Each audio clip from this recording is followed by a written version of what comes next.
A jama'a masu kallon mu ga mu a kasuwar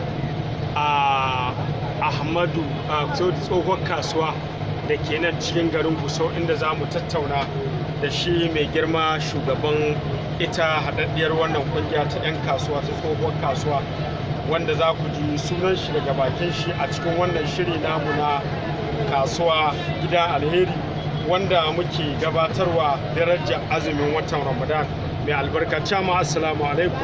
Wa alaikum assalam. Da farko za mu so mu san cikakken suna. Cikakken suna na Salisu Muhammad.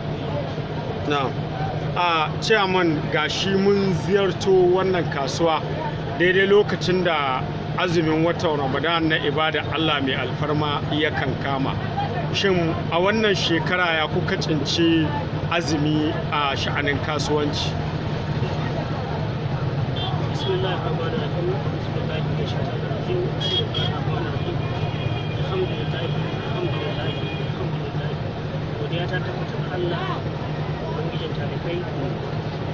Godiya da al'amuran da suka gabata da al'amuran kuma na wannan wata mai alfarma mai daraja madaukaki. Muna fata ubangijin Allah ya sanya mana albarka da ke cikinsa. Muna fata dukkanin al'amuran da ke ciki na alkhairi a cikin wannan wata Allah ya sauka mana da shi, kuma Allah ka ba mu shi.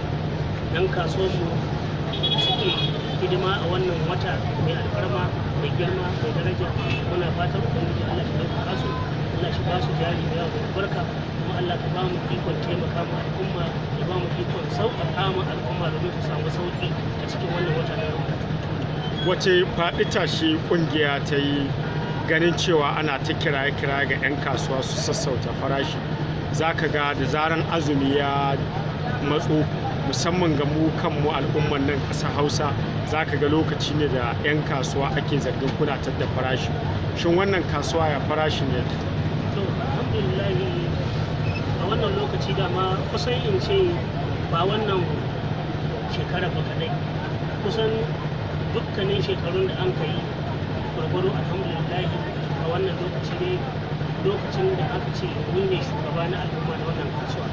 Alhamdulillahi mukan zauna da esco mu tattauna domin mu faɗa mu ainihin mambobinmu kwalalar da ke cikin wannan wata da kuma ainihin ladadakin da mutane suke samu muddin sun ka sauƙaƙa ga kaya, domin manzon Allah sallallahu alaihi wasallam ya ce duk wanda ya tausaya ma al'umma shi kuma Allah zai tausaya mishi. Don haka dole ne ya zama wajibi gare mu mu tausaya ma al'umma, domin al'umman nan kusan mu ce su ne gaba. A wannan lokaci da ake ciki kowa ya san halin da ake ciki, a wannan mara da ake ciki ta wannan lokaci kusan abubuwa sun ƙaura ga hannun al'umma, ma'ana aikin kashi to gaskiya sun ya zan babu su ga al'umma.